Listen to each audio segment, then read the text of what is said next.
You tell me. Now what's going to happen? Someone mind telling me what the fuck is going on? Now hold on, Rebecca. We got this. Don't worry. Like hell, did anyone even think to ask where she came from? For all we know, she could be working with Parker. She already told us she was with a friend and then got lost.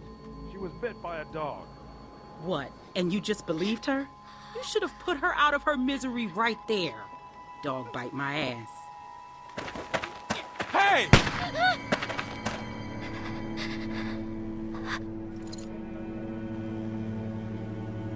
You're lucky my nephew can't shoot for shit. If you're anything like me and you played the first season of The Walking Dead by Telltale Games, you are probably really looking forward to season 2 of Walking Dead. The first season was, while it wasn't without its flaws, was an absolutely fantastic exercise in storytelling and in giving the player the impression of choice. Note that I said the impression of choice, not actually real choice, but we'll come back to that later. So in the first season of The Walking Dead, you played the role of Lee, who was, through happenstance, ended up looking after the little girl called Clementine. And now Clementine is all out on her own, and that's where season 2 begins, with Clementine no longer having Lee to look after her and having to fend for herself. It's quite an interesting setup, and Clementine herself is done pretty well as a main character, although it does end up with some quite odd moments with characters, you know, fully grown adult characters, expecting a 9-year-old girl to basically do everything for them just because, well, she's the protagonist, so she's got to do it. So yeah, this game has QTEs. It's got quite a few QTEs, and they're not too bad. I'm not like a massive QTE hater or anything, but the QTEs in this game are not too bad, and the sequences they're in are all quite tense. Although it does have to be said, there's not a lot of threat in them, because it's literally just, you failed, oh well, just do it again, and that's pretty much it. Another thing that's got a lot of fans of the original series of Walking Dead talking is the return of a character called Kenny. And Kenny is someone who seems to have divided opinion amongst fans. Some people hate him, some people really love him. My kind of impression of Kenny, at least from the first season, was at first he was someone who was very loyal to you, and I really liked him, but he kind of lost the plot a little bit towards the end, and really just made a sort of face heel turn towards the last few episodes.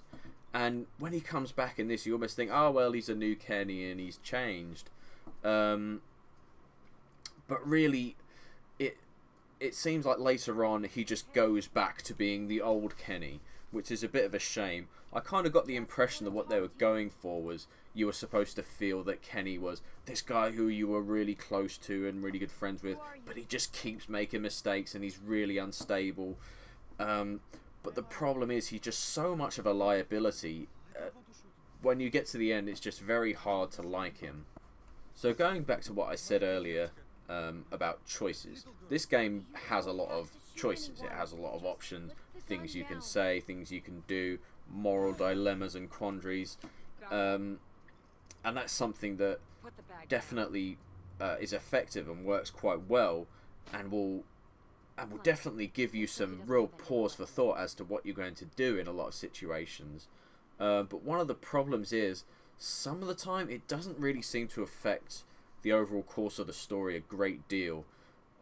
Sometimes you might think, for example, in this situation, I have the choice whether to take this bag of meds from this hapless guy or to let him leave with them.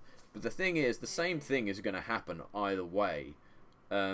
So really, you kind of feel like the choice is a bit false. That was the case in Series 1 as well, but it seems even more forced in this game that certain things have to happen no matter what you do. Okay, it's time to be completely honest about how I actually played through this game.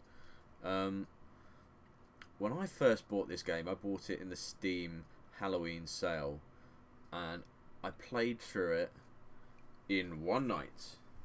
I stayed up all night playing Walking Dead and drinking whiskey. In fact, when I played the first Walking Dead, I stayed up all night drinking whiskey and played it, although I didn't play it in one sitting. This time I did.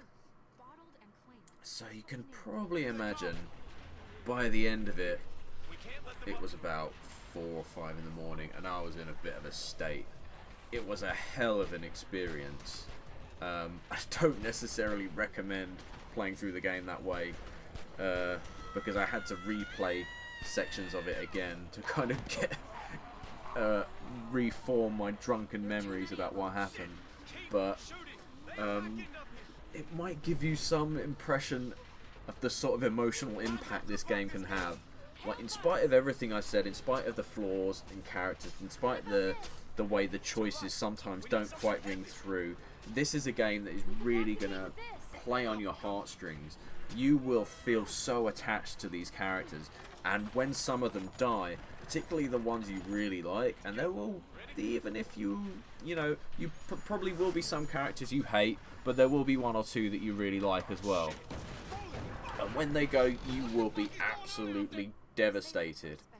Ultimately, I don't think it's quite as effective as the first season of Walking Dead, because although I really, really like Clementine as a main character, and I really like the idea of having not just a strong female protagonist, but having a young girl as a protagonist in this really, really dark world, and also how that a lot of the time Clementine seems a bit more rational and a bit more capable than a lot of the adult characters. That's a really, really interesting kind of take on it. Even though Clementine doesn't seem weirdly off as a little girl, she's still a little girl, and she's still really kind of taken aback by some of the stuff that happened, but she just carries on anyway. But the problem is the strong relationship between Lee and Clementine just isn't there anymore, because Lee's obviously gone. So basically you're not really left with a lot to replace that. And in the end, I don't want to give away spoilers about the ending, but I ended up with a really bleak ending, which basically meant Clementine is in the exact same situation as when she was at the end of the first series, which I suppose was a suitably bleak ending, but kind of disappointing. So I still highly, highly recommend this to anyone who played through the first season. It is very good and it is very enjoyable. However, it's ultimately a little bit disappointing. Worth playing for people who enjoyed the first series, but I'd say people who didn't play the first series, play that instead, because it is absolutely phenomenal. This is merely very good.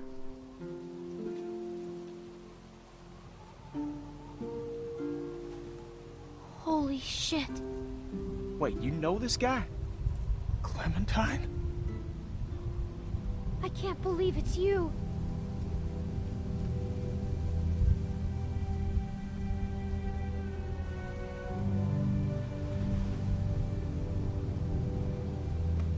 I'll take that as a yes. These people with you? We can talk inside. Great. I just started dinner. Are you sure you don't mind? It's gonna storm soon. Please, come in.